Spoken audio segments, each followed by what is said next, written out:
Now, the strike that Rubio is referring to took place on a girls' elementary school in the town of Minab in southern Iran on Saturday, marking the deadliest incident in the US and Israel's attacks against Iran.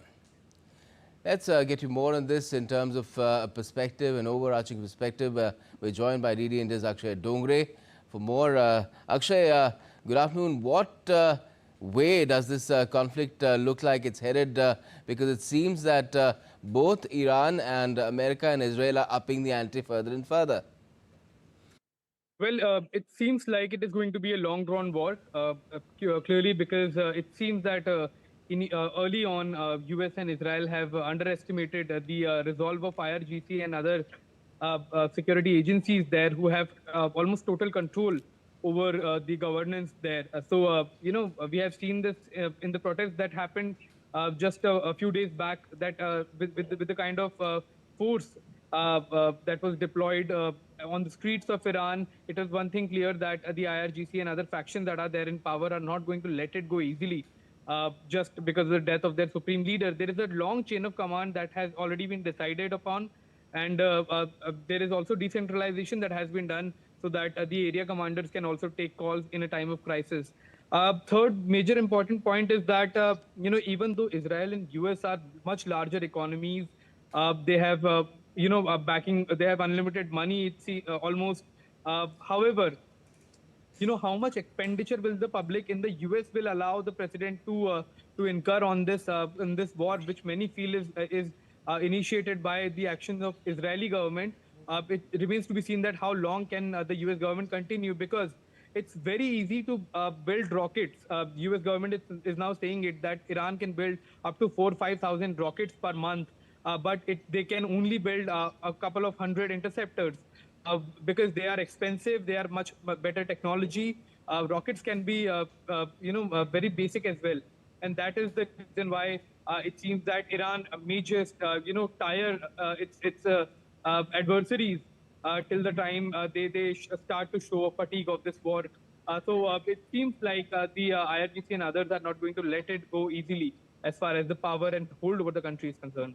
Well, then it becomes a war of attrition, doesn't it, Akshay? It's about who will run out of steam, and it's not about running out of steam for the US and Israel. As you yourself said, they seem to have limitless resources. But what about the allies, American allies in the Gulf? Because they're the ones who are also under fire. We might think that by attacking them, Iran might be, running itself thin as well in terms of how much firepower does it have. But again, as you said, there's no telling the kind of resources that Iran can bring to muster when it comes to the survival of the regime. Well, absolutely. And again, Iran can build several type of rockets. It doesn't need to be hypersonic missiles all the time. It can be basic rockets, which will still occupy an interceptor before falling to the ground. So interceptors are very costly, and it's a very high-tech technology to intercept a falling, projectile.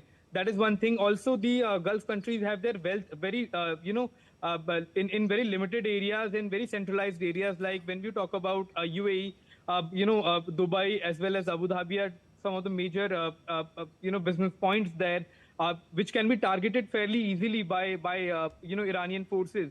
Similar thing is in Kuwait. There is just Kuwait city, and then you have all the oil rigs surrounding the country. Similar kind of cases with Qatar.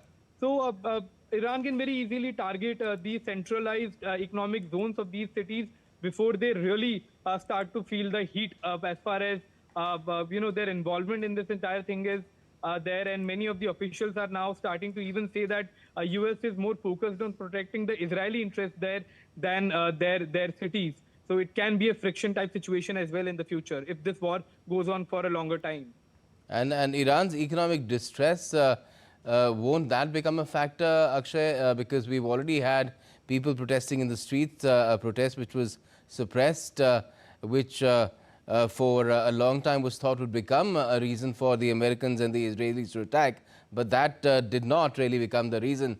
And once again, the Americans have been calling out to the Iranian people to rise up and seize power.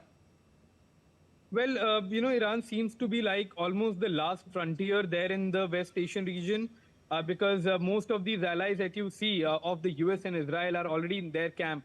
So, be it Russia or China, they have seen Iran as Iranian present regime as a reliable ally in that part of the world to check sort of unlimited power that the US has with the Saudis with them, Kuwaitis, Qatar, UAE, Bahrain, all the countries that are now bearing these attacks have been their allies. So there is no telling whether Russia and China will be, Russia is tied up in its own conflict, but what about China? China can really bankroll the Irani government, be it loans or selling its weapon. If it happens, it's going to be sort of a complicated situation for the Israeli government as well as the US. Well, certainly. Well, we'll have to see how things go from here. Thanks a lot for joining us for the moment, Akshay Dongre.